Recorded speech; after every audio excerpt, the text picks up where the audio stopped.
Gravando. Bom dia a todos. Iniciamos formalmente a sessão de julgamento da 6ª Câmara de Julgadora do Tribunal de Impostos e Taxas, do dia 20 de outubro de 2022, fazendo a verificação de quórum e pedindo aos colegas que confirmem a presença no sistema.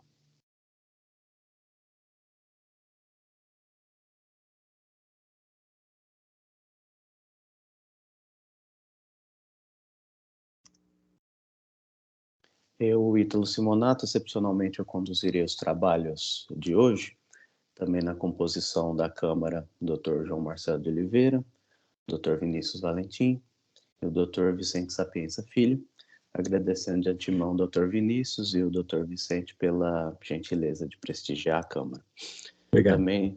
Obrigado, doutor. Também em sessão a doutora Aline, pela representação fiscal. Eu informo que essa sessão é gravada e, após seu término, ela será disponibilizada no canal do TIT no YouTube. Peço a gentileza de deixarem o microfone no mudo, para evitar ruídos, só acionando quando forem falar. Atendendo aqui a ordem da pauta, considerando que não teremos sustentação oral, vamos iniciar. Peço aos colegas que se direcionem ao auto de infração 420.596, ATI, Sandio Equipamentos Avícolas, de relatoria do Dr. João Marcelo.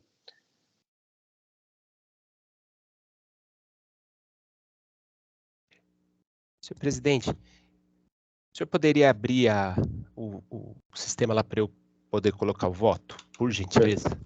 Perfeito, doutor. Eu vou gravar a sustentação oral aqui.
Doutor Ítalo, já disponibilizei. Posso dar sequência à leitura? Perfeito, doutor. Até considerando que não temos sustentação oral e o voto está registrado, se o senhor quiser, já pode começar a ler pelo voto direto. Então vos agradeço. É que assim, esse caso, ele acaba sendo um pouquinho complicado. Eu queria dar uma explicada só nos fatos antecedentes, tá? Não, fica à vontade, fica à vontade. Porque é o seguinte, é um auto de infração que foi feito, teve um auto anterior, né, que foi feito previamente. A questão é falta de escrituração de entrada, tá? Então teve um auto anterior, né? E depois a gente teve esse auto que foi de diferença de levantamento. Então eu queria só dar uma prévia rapidinho no relatório para a gente ficar a par mesmo, tá? Até porque se tiver algum erro, alguma omissão, aí a gente já aproveita e corrige. Eu sinceramente achei que estaria até mais fácil esse caso, mas foi um caso meio elaboradinho, tá? Então vamos lá. Então, trata-se de recurso ordinário, as folhas 889 e 958, ofertado pelo recorrente, face à nova decisão de primeira instância, folhas 875 e 885, que acolheu a procedência do AIN RET ratificado, composto pelo item a seguir descrito. 1. Infrações relativas ao pagamento do imposto. Deixou de pagar o ICMS no montante de R$ 478.555,49 nos anos de 2015 e 2016, decorrente de operações de saídas de mercadorias omitidas do fisco e apuradas por meio de levantamento fiscal, realizado com fundamento no artigo 509A do RICMES, conforme se demonstra as seguintes fichas: ficha de identificação de ajuste, ficha de ajuste de grupos de contas, ficha de balanço de trabalho, apuração de imposto, bem como demais demonstrativos e pelas cópias dos documentos juntadas. Aí, infringência ao artigo 58 e 87 do RICMES, a multa foi capitulada no artigo 85, inciso 1, a linha A, combinados com os parágrafos 1º, 9º e 10º da lei. Dos fatos antecedentes, o presente AIN foi lavrado em 30 de 1 de 2019, em decorrência da USF 10.01671/17-5, que está as folhas 48. Em 24 de 10 de 2018, foi lavrado aí em 4.116.926-8, as folhas 487 e 497, com base nos mesmos documentos fiscais de entradas não escriturados na FD, conforme a notificação de folhas 54 e 56 e 525/538. E em decorrência da mesma USF, folhas 48 e folhas 251. Naquele AIN, o contribuinte foi penalizado com cobrança de multa por descumprimento de obrigação acessória, capitulada no artigo 85, inciso 5º, a linha A, combinado com os parágrafos 2º, 9º e 10º da Lei 6.379, por infringência ao artigo 214 do RICMES, cuja ciência se deu em 29 de 10 de 2018, folhas 546. O AIN 4.116.926-8 foi pago pelo contribuinte conforme GEDOC tal e demais documentos juntados às folhas 548 e 561. Em 27 de 2 de 2019, o contribuinte apresentou defesa em relação ao presente, as folhas 569 e 626.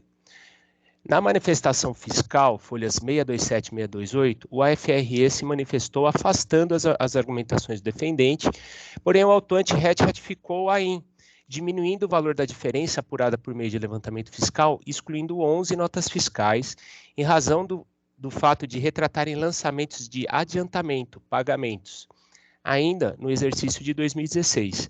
De sorte que a diferença no valor de operações caiu de R$ 2.615.566,17 do auto original para R$ 2.445.291,23 do auto RET ratificado, implicando numa redução de R$ 161.274,94. O demonstrativo está às folhas 654 e 655.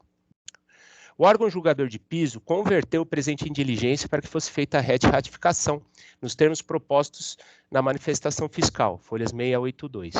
O AIN foi corrigido e lavrado, as folhas 687/699, pelo FRE autuante. Foi ofertada nova defesa, as folhas 702 e 760, sendo que foi proferida a decisão de piso, mantendo a AIN em sua totalidade, folhas 762 e 769. As folhas 775 e 839, o contribuinte apresentou recurso ordinário. A ilustre representação fiscal ofereceu parecer pela manutenção do AIN em sua integralidade. Folhas 843 e 862. O presente, então, foi julgado por esta sexta Câmara em outra composição, sendo que o voto condutor não proferiu decisão de mérito, porém anulou a decisão de piso por falta de referência às alegações fáticas e documentais citadas nas folhas 777 e 787 do recurso ordinário, votação unânime, proferida em 17 de 6 de 2021, folhas 869 e 870. foi proferida nova decisão da Unidade de Julgamento de São José do Rio Preto, à luz da decisão colegiada, mantendo o AIM em sua integralidade, folhas 875 e 885. Foi interposto novo recurso ordinário, as folhas 889 e 958, que é o que nós vamos passar a tratar aqui. No recurso ordinário, a autuada apresenta as seguintes alegações em síntese: que nos autos há apenas documentos que mostram a falta de escrituração fiscal de documentos, nada em relação à escrituração contábil, e que os valores constantes nas fichas de conclusão fiscal não apontam a escrituração contábil das aquisições, que parte das operações foi paga durante o ano e que parte foi objeto de renegociação conforme contrato. Que as operações foram registradas no SPED contábil nos anos de 2015 e 2016 e que se encontram juntadas no SPED de 2017.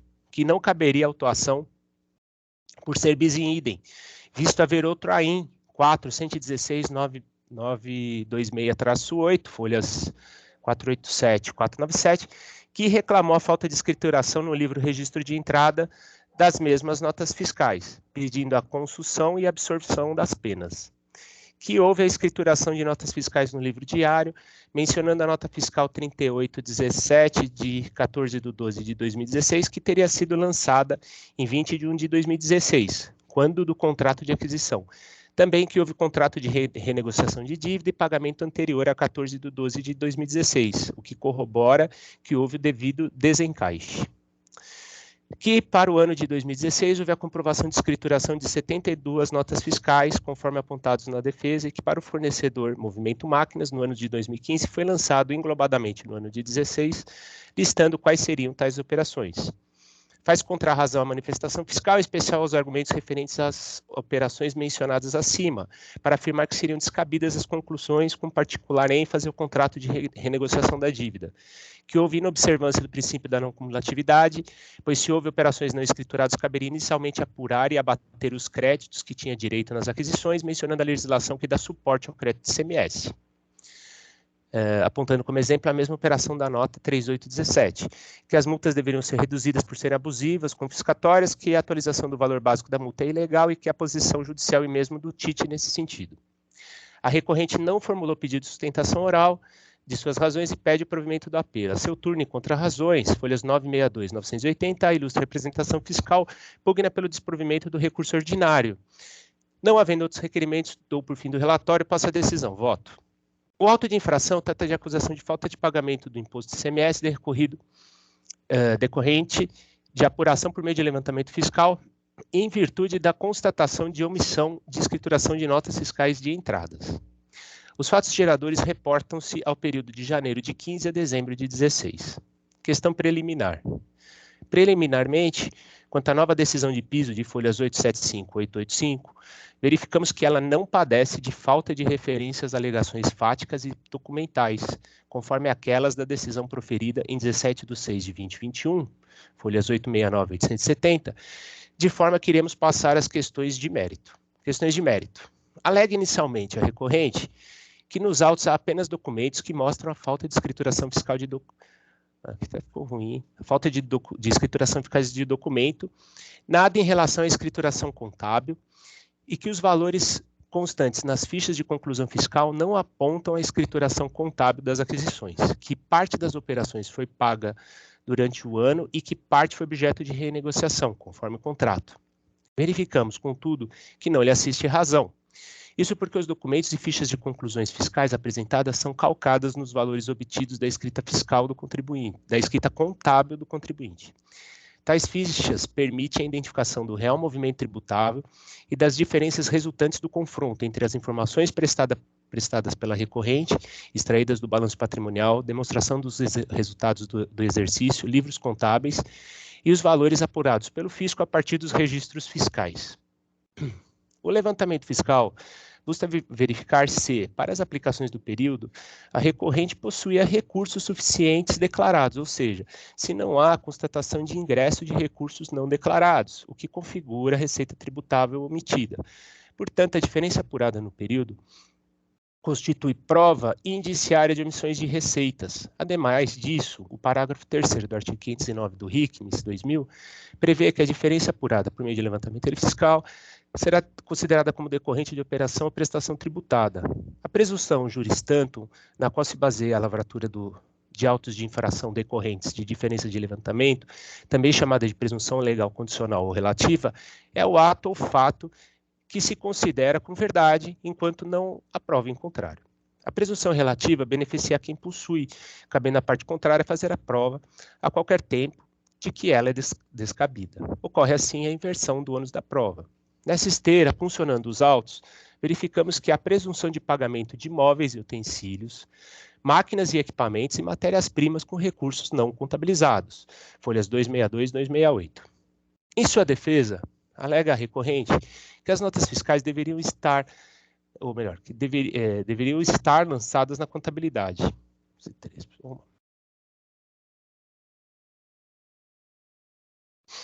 Ora, conforme bem demonstrado pelo FRE autuante em sua manifestação fiscal, a contabilidade do contribuinte não reflete de maneira adequada a aquisição dos bens adquiridos e não lançados nos livros fiscais.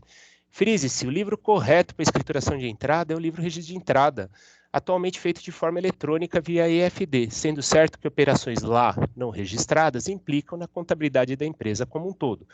Fato é que diversas incongruências na contabilidade foram encontradas e apontadas pelo FRE autuante no balanço patrimonial, livro diário, livro razão, todos presentes na ECD do contribuinte e juntados aos presentes autos.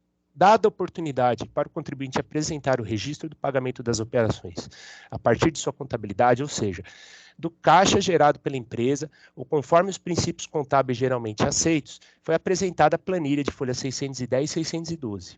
Tal planilha foi objeto de análise por parte do FRE autuante, as folhas 659 e 678, sendo certo que apenas as notas constantes dos demonstrativos 654 e 655, totalizando o valor de R$ 161.274,94, foram localizados com seu efetivo pagamento, apesar de sua não escrituração regular, o que foi alvo de correção do lançamento via RET e ratificação. A seu turno, alegou a recorrente que as operações que não estariam lavradas nos livros contábeis de 2015 e 2016 estariam no livro razão relativo ao ano de 2017, sendo que a FRE teria livre acesso no sistema, o que não foi considerado. Todavia, não juntou ela própria o livro que corroboraria suas alegações em nenhum momento. Nesse sentido, valemos-nos do brocardo. Alegar sem provar é o mesmo que nada dizer. 16. Sobre a alegação do bis in idem, face ao AIN 4, 116, 926-8, folhas 487 e 497, que reclamou multa por falta de escrituração no livro registro de entradas das mesmas notas fiscais, pedindo a consunção, absorção das penas.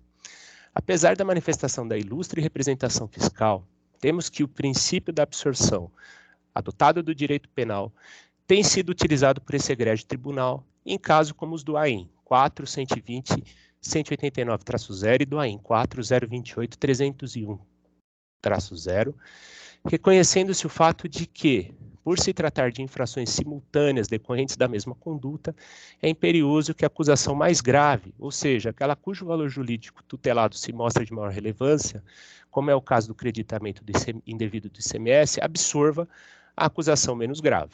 Nesse sentido, todavia, temos que ponderar que o presente AIN exige o tributo, e o AIN 416-9268 exige multa por falta de cumprimento de obrigação acessória, conforme já exposto no relatório do presente voto.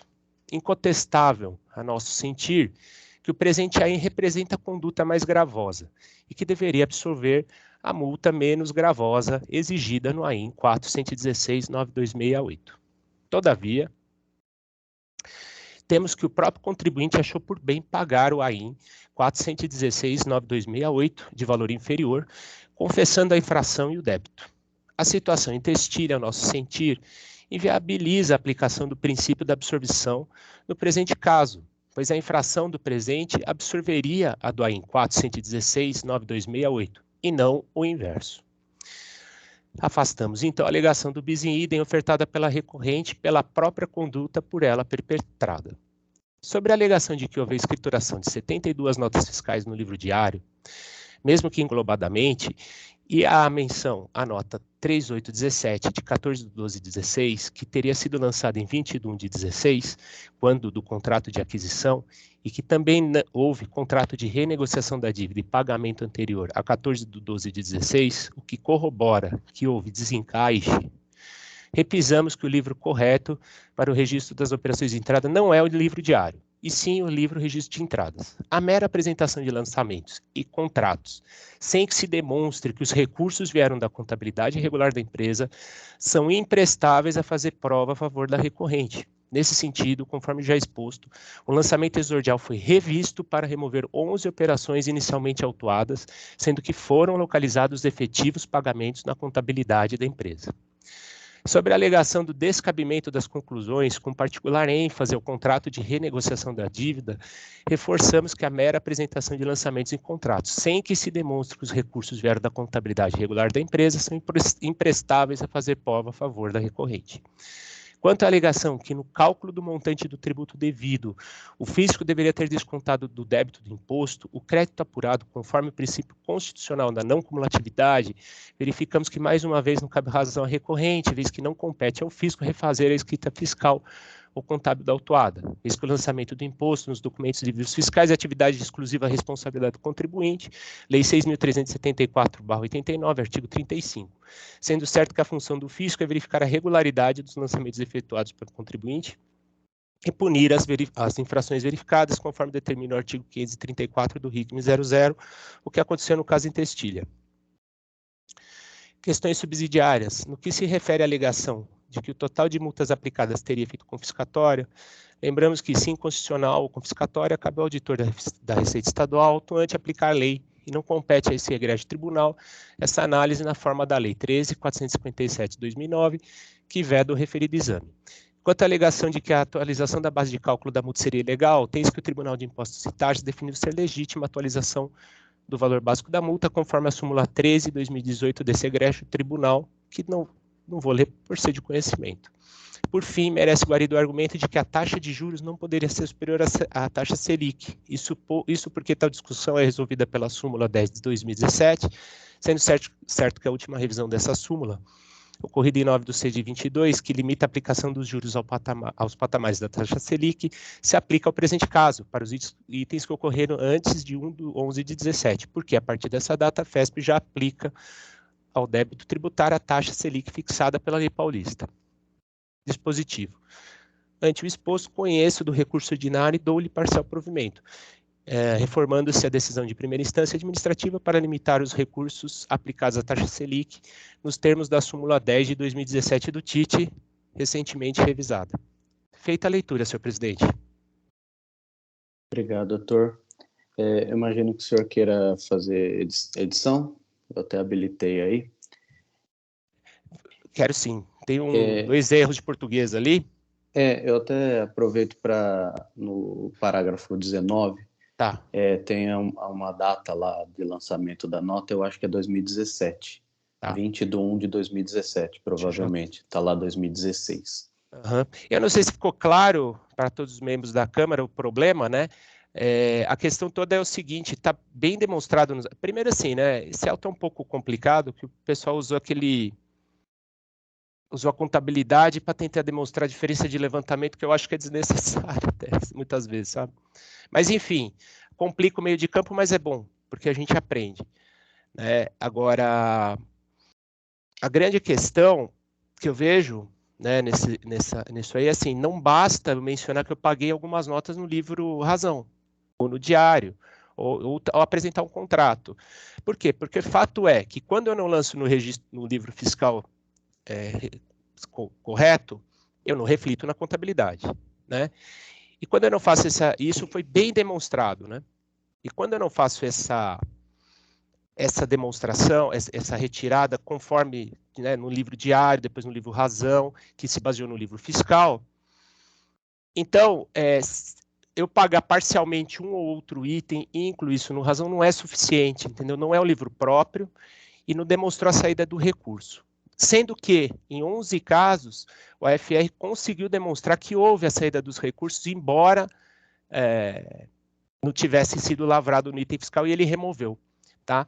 Então foi com base nisso que foi lavrado, foi feita essa discussão de mérito, mas de fato acabou sendo mais complicado aí por envolver a contabilidade deles, tá? Deixa eu fazer a edição, doutor. Obrigado, doutor João. Feitas essas considerações, pergunto para a representação fiscal. Aline, tem alguma consideração? Se voto? Não. Obrigado. Doutor Vinícius, tem alguma dúvida, alguma consideração? Não. Tá muito bem feito o voto. Eu já fiz esse tipo de trabalho de levantamento fiscal, então entendi bem como funcionou. Obrigado. Doutor Vicente, alguma dúvida, alguma divergência? Acho que não, doutor Ítalo. Eu estou de acordo aí com o doutor João Marcelo. Acho que ficou bem elucidado, bem clara a situação. Não tenho nada a considerar. Obrigado, doutor. Eu também vou acompanhar.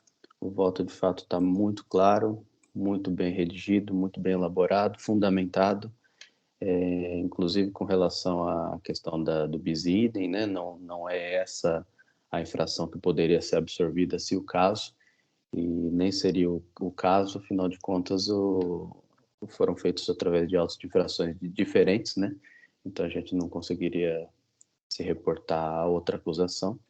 Então também vou acompanhar, só aguardando aqui a edição do doutor, eu já encerro os debates. Eu agradeço as palavras, fico feliz que ficou claro, né, o que aconteceu. Agora, doutor Ítalo, no item 19, eu não estou achando a data. Ali... Sobre a alegação, essa... nota fiscal 3817, de 14/12/2016, que teria sido lançado em 20/1/2016. Eu imagino que o contribuinte tenha dito 2017, né? Ah, é isso mesmo. O senhor tem razão. 2017. E tinha um erro de português aqui na 13. Na 13 é na primeira frase, deveriam e estavam lançadas. O senhor queria corrigir para deveriam estar. Estar, isso, perfeito. Até passou alguma outra coisa aqui, mas... Não tem problema. Peço desculpas aí. Eu acredito que tinha... Acho que sim. Bom. Dito que resolveu, doutor Ítalo. Deixa eu só conferir aqui.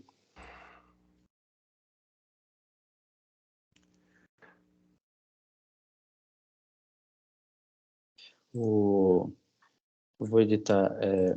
habilitar rapidinho, doutor João Marcelo. No 13 ainda prevaleceu aquela... Vamos lá. Tá. Aquele errinho lá, deveriam estar. Vamos ver. Estar. Não estavar. Tá certo. Estar.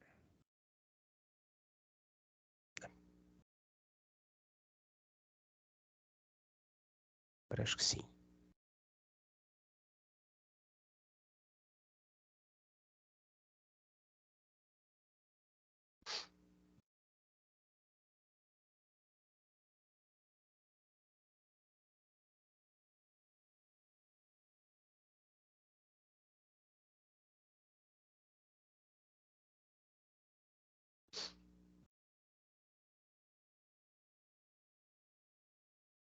Já lançou, doutor? Já lancei. Aqui não... Deixa eu ver aqui. Deixa eu ver. Não apareceu para mim. O editado. Pois é. Doutor Ítalo, por favor, abre mais um. Já habilitei novamente. Vamos ver. Deixa eu ver se o senhor... Foi. 13. Ficou um pontinho aqui, então vou tirar. Tira esse traço. Tira o traço.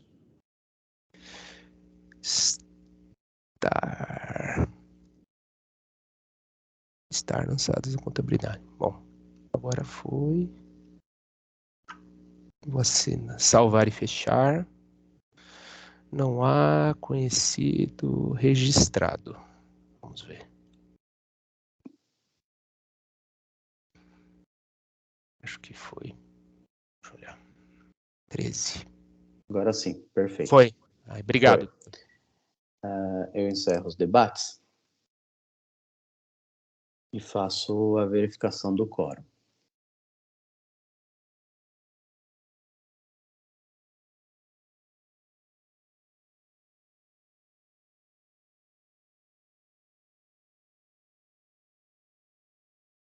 Confirmado o quórum, inicio a votação.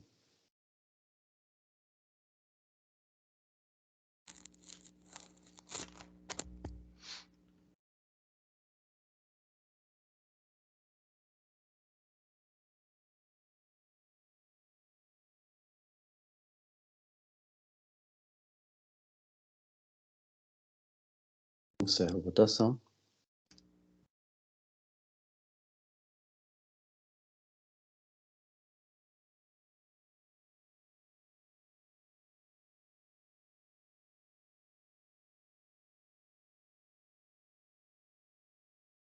E encerro o julgamento. Aqui prevaleceu o voto do Dr. João Marcelo, tal como lançado, recurso conhecido e parcialmente provido só para aplicação da súmula 10 revisada. Passo agora ao segundo auto de infração da pauta, Fontanella Transportes e Terraplanagem, auto de infração 4.142.907. O voto é de minha relatoria, que já está lançado, e eu vou direto à leitura. Infração item 1.1, a única aqui em julgamento, veda sobre o creditamento do imposto em decorrência da escrituração de notas fiscais de emissão atribuída ao autoposto AG, que não corresponderam à efetiva entrada de mercadoria no estabelecimento, basicamente operações simuladas de venda de óleo diesel. Preliminarmente, defende a recorrente a nulidade do auto de infração, dispondo que faltaria, no lançamento de ofício, elementos identificadores da autuação e ofensa ao artigo 34 da Lei 3.457, transcreve doutrina e jurisprudência e alega que é indevida qualquer presunção de sonegação. Digo eu, sem razão a recorrente, o relatório circunstanciado minuciosamente relata e detalha o procedimento investigatório instaurado em desfavor da recorrente, esclarece a autoridade fiscal que o estabelecimento autoposto AG foi multado por meio de outro auto de infração em consequência de simulação da realização de operações com combustíveis, ou seja, a empresa emitiu documentos fiscais de venda de óleo diesel, entretanto jamais ocorreu efetivamente a circulação da mercadoria. As conclusões inaugurais, culminando na autuação do estabelecimento autoposto AG, decorreram de circunstâncias indiscutíveis. O autoposto teria emitido 27 milhões em notas fiscais de venda de autodiesel e notificado a comprovar a efetividade das operações. O proprietário do posto apresentou declaração por escrito, não reconhecendo tais operações e mencionando que teria sido vítima de estelionato. Ancorado em fortes indícios de simulação, reconhecida pelo proprietário da empresa emitente, notificou-se a recorrente a comprovar a efetividade das operações comerciais, frisando que o contribuinte nada apresentou. Data máxima vênia, eu inquiro aqui o que mais seria necessário, as conclusões fiscais postas no lançamento para legitimar esse auto de infração. Indubitavelmente, a recorrente almeja engendrar nulidade que sabidamente não existe. Destaca que a recorrente compreende perfeitamente a acusação que lhe é imposta, exercendo seu direito de defesa na exata medida de suas condições probantes. Equivoca-se a recorrente ao afirmar, abre aspas, por consistir em provas emprestadas, restou gravemente ferido direito contraditório pela defesa, na medida que não teve oportunidade de se manifestar em relação às provas emprestadas nos processos e procedimentos de origem. Fecho aspas.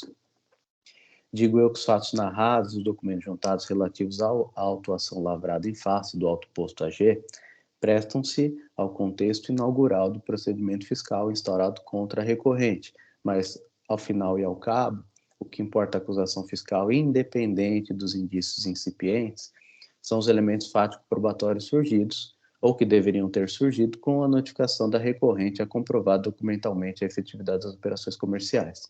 A absoluta falta de colaboratividade da recorrente ao tempo da fiscalização sob a ótica probatória é o que fundou a acusação fiscal. O que se tem aqui, independentemente da pretérita autuação do emitente dos documentos fiscais, é a acusação de creditamento indevido decorrente da escrituração dos documentos fiscais que não corresponderam à efetiva entrada de mercadorias no estabelecimento. É sobre essa acusação que deveria concentrar-se o esforço defensivo da recorrente e não focar-se na vã tentativa de induzir a inverídica constatação de que, abre aspas, as informações que deram substância à auto de infração foram obtidas através de provas emprestadas em outros processos, portanto, patentemente ilegais, pois se referem a situações jurídicas e fáticas diversas, fecho aspas. Em suma, afasto tais argumentos manejados pela recorrente, frisando que a acusação está bem posta, suficientemente motivada e satisfatoriamente comprovada e rigorosa obediência ao artigo 142 do CTN, principalmente em seus aspectos quantitativos, não se identificando qualquer ofensa contraditória e ampla defesa. No mérito, defende a recorrente a ocorrência, né, das operações comerciais, sem maiores digressões, reputo sem razão a recorrente. Nesse sentido, alega a recorrente que todos os abastecimentos relacionados à auto-infração foram realizados através de dinheiro em espécie e que os documentos que comprovam o efetivo abastecimento consubstanciam-se nos próprios cupons fiscais emitidos à época, mas extraviados em razão de sua impressão em papel sensível. Digo eu que há notória incoerência entre os fatos que relata e as conclusões, no sentido de que há provas suficientes que identificam a veracidade das operações. Ora, conforme bem detalha a representação fiscal, a autuada não trouxe qualquer prova, tais como dados completos da pessoa que representa o fornecedor, pedido de compra, dados do motorista, controle de abastecimento, planilha de controle, enfim, o próprio pagamento, né? Não tem nada. Assim, não socorre a recorrente defender sua boa-fé comercial à luz do artigo da súmula 509 do STJ, e correlata a jurisprudência, quando não reuniu em seu favor um só elemento probatório que indicasse zelo no trato comercial. Aliás, antes mesmo de versarmos sobre a existência da boa-fé, caberia à recorrente combater probatoriamente a conclusão fiscal, no sentido que as operações comerciais, essa suposta aquisição de óleo diesel, efetivamente ocorreu. No entanto, mais uma vez, não conseguiu a recorrente desvencilhar da acusação que lhe é imposta. Evidentemente, os documentos fiscais de entrada, por si só, não se prestam a legitimar os créditos tomados, visto que o direito de creditar-se do imposto relaciona-se à mercadoria entrada, real ou simbolicamente, seu estabelecimento. Assim, o direito do crédito está atrelado à mercadoria entrada e não só ao papel emitido para instrumentalizar essa operação. Em tempo, registro que esse relator já julgou outro auto de infração, julgado por mim no ano passado, com idêntica acusação fiscal, envolvendo outro posto de combustível com as mesmas características e com o mesmíssimo padrão de comportamento da recorrente, o que reforça a procedência do lançamento de ofício. Não comprovada a efetiva entrada das mercadorias no estabelecimento, e não existe o direito de creditar dos CMS destacados nos nossos fiscais de entrada, não havendo falar em ofensa ao princípio da não cumulatividade. Em remate, eu concluo pela procedência acusatória, mantendo o item 1. Há argumentos quanto à ilegalidade do termo inicial da incidência dos juros, que cito aqui a súmula 13 de 2018, e quanto ao argumento de ilegalidade dos juros superiores à Selic, essa manifestação foi trazida gentilmente pela representação fiscal em petição incidental, de modo que acolho, né? Digo que, embora a recorrente não tenha pleiteado nesse sentido, há pleno interesse da Fazenda Estadual em solver tal situação em âmbito administrativo, autorizando que a diretoria da representação fiscal provoque esse órgão colegiado, independentemente de manifestação do contribuinte, que frise se beneficiará com a redução do crédito tributário. Então, estou aplicando aqui a súmula 10 revisada. Em suma, eu estou conhecendo o recurso ordinário, estou dando-lhe parcial provimento, tão somente para ajustar os juros à Selic. Como eu voto, o voto já está lançado. Encerro, aliás, em debates, né? Pergunto para a representação fiscal se tem alguma consideração. Não tenho. Obrigado, Aline. Doutor João Marcelo, alguma consideração? Não, parabenizar pelo voto, muito bem redigido, né, de caso já semelhante, e de fato uma prova só, né, acho que, e só alegação sem provar também, está perfeito o voto e eu vou lhe acompanhar. Obrigado. Doutor Vinícius, alguma consideração? Não, nenhuma consideração a fazer, no mesmo sentido, vou lhe parabenizar e vou acompanhar também o voto. Obrigado, doutor. Doutor Vicente, alguma consideração? Tenho nenhuma consideração a fazer, doutor Ítalo. Igualmente, parabenizo pelo voto, muito bem fundamentado, redigido. Efetivamente, não há nenhuma comprovação efetiva da entrada, né? Então não há realmente o que acrescentar nem divergir. Obrigado, doutor. Então, eu encerro os debates e faço a verificação de quórum.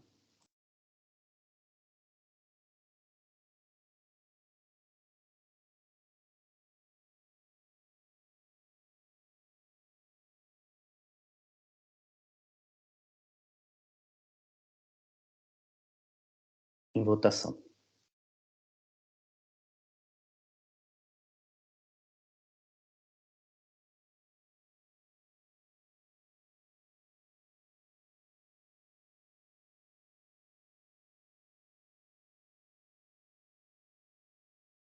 Encerro a votação.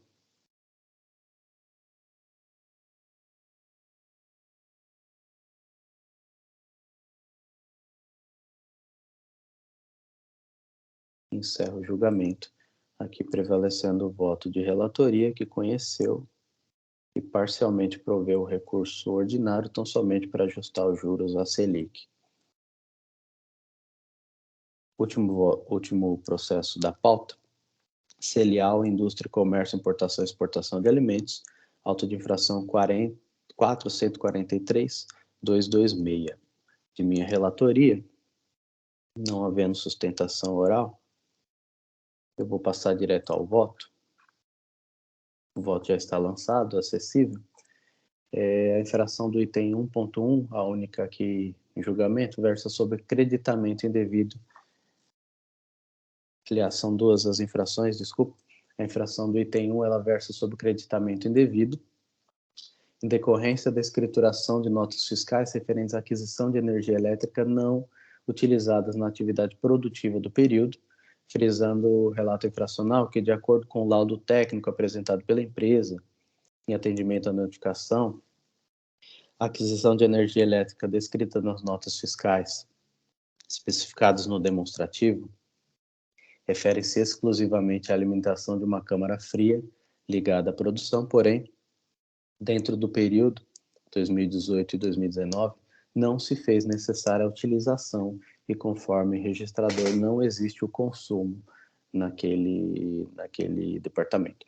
Já a infração do item 2 versa sobre a falta do pagamento do imposto em período 2018 e 2019, referente a operações tributadas, industrialização para terceiro, com erro na determinação da base de cálculo, visto que na saída das mercadorias em retorno ao estabelecimento de origem, autor da encomenda, o contribuinte deixou de destacar o ICMS relativo à energia elétrica empregada na industrialização, frisando que a energia é uma mercadoria sujeita ao ICMS, que, dentre outras utilizações, ao ser consumida no processo industrial, caracteriza o que se denomina insumo industrial e, por essa razão, deve ser incluído no valor dos mercadorias empregados, compondo o valor acrescido, que também se submete à incidência do ICMS. Em suas razões recursais, a recorrente tece conceitos esparsos acerca da verdade material, concluindo que a presunção iuris tanto não deve prevalecer de forma irrestrita, como está a ocorrer neste auto de infração, bem como ela cita dispositivos legais, tudo para supostamente enaltecer ou destacar aqui a importância da busca da verdade real. De fato, a busca da verdade material real é preceito basilar do processo administrativo tributário. No entanto, a persecução da verdade pelo julgador ou órgão de julgamento transpassa pela síntese daquele que acusa ou autor, o autor do feito, e pela antítese daquele que é autuado, contribuinte, ou seja, para a busca da verdade real é imprescindível a legítima combatividade da recorrente, contrapondo-se probatoriamente ao lançamento de ofício. Ocorre que, no caso em concreto, o recurso ordinário revela-se como mero instrumento de suspensão da exigibilidade, conduzindo apenas ao duplo grau de jurisdição meramente burocrático, eis que a recorrente pouco alega e verdadeiramente nada aprova. Nesse sentido, quanto ao item 1.1, não há qualquer argumento de mérito, tornando, portanto, incontroversa a acusação. Quanto ao item 2, contrariando toda a legislação existente sobre o tema, inclusive a constitucional, defende a recorrente que a energia elétrica não é mercadoria. citando aí dispositivos que nada socorrem. No ponto, correta a representação fiscal, replicando o relato fracional, ao dispor que a energia elétrica é uma mercadoria sujeita a ICMS, que, ao ser consumida no processo industrial, caracteriza o que se denomina insumo industrial e deve ser incluída no valor das mercadorias empregados, compondo o valor acrescido, que também se submete à incidência do ICMS nos termos dos artigos 402 e 404 do regulamento. Aliás, conforme bem delineado na decisão recorrida, a interessada em momento algum contesta os cálculos apresentados pelo fisco, limitando-se à tese que não há previsão legal para a cobrança do ICMS sobre a energia elétrica. Destaque ante a ausência de mínima contraposição probatória pela recorrente, que se reduz a defender que a energia elétrica não é mercadoria e, portanto, não deveria ser incluído no valor das mercadorias empregadas na industrialização, entendo pela integral prevalência do lançamento de ofício. Quanto à penalidade, destaque que, reconhecido como cometimento fracional, não haverá como ser afastado o consequente penal, a multa que lhe foi imposta. Apesar de alegar recorrente que a multa sequer poderia ser aplicada, pois inexistiu elementos norteadores de sua imposição, após que no item 2 houve sim falta de pagamento do imposto, frisando que a responsabilidade por infrações independe da intenção do agente, não havendo necessidade de comprovar para a legitimidade da autuação fiscal a existência de dolo do contribuinte. Aliás, tratando-se de acusações fiscais de decreto indevido e de falta de pagamento, entendo por inaplicável a benesse prevista no artigo 527-A, por explícito impedimento normativo, mas ainda que assim não fosse, não há outros elementos que corroborem esse tipo de aplicação. Destaco aqui que não há qualquer menção à questão da súmula revisada, pois os fatos geradores são posteriores a novembro de 2017, então já está aqui aplicando a súmula 10, né? Já está aplicando a Selic. Então, simplesmente estou conhecendo o recurso ordinário, estou negando-lhe provimento e, como eu disse, já registrei o voto. Pergunto para a Aline, da representação fiscal, se tem alguma consideração. Não tem nenhuma. Obrigado, Aline. Marcelo, alguma pontuação? Não, parabenizo o senhor presidente pelo voto, doutor Ítalo, está excelente e, de fato, é meramente protelatório para usar a segunda instância de julgamento, conforme já foi exposto aí pelo doutor. Está perfeito, eu vou lhe acompanhar. Obrigado, doutor. Doutor Vinícius, uma No consideração? mesmo sentido, parabéns pelo voto, vou lhe acompanhar, só estão enrolando o processo. Obrigado, doutor. Doutor Vicente, alguma consideração? Igualmente, doutor Ítalo, muito bom o voto, muito bem fundamentado e claro, e eu lhe acompanho, nada a considerar. Obrigado, doutor Vicente. Então, com isso, eu encerro os debates e passo à verificação do quórum.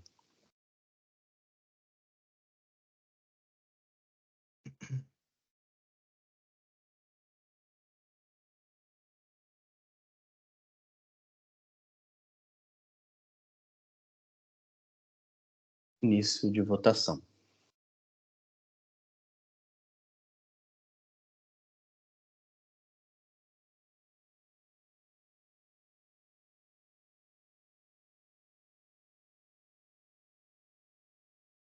Encerro a votação. E encerro o julgamento, aqui prevalecendo o voto de relatoria, que conheceu e desproveu integralmente o recurso ordinário do contribuinte. Com isso, encerramos aqui o julgamento de todos. Eu encerro formalmente aqui a sessão de julgamento, para que seja gerada a ata. Agradeço a todos os presentes. Peço a Jailson, por gentileza, encerrar a gravação.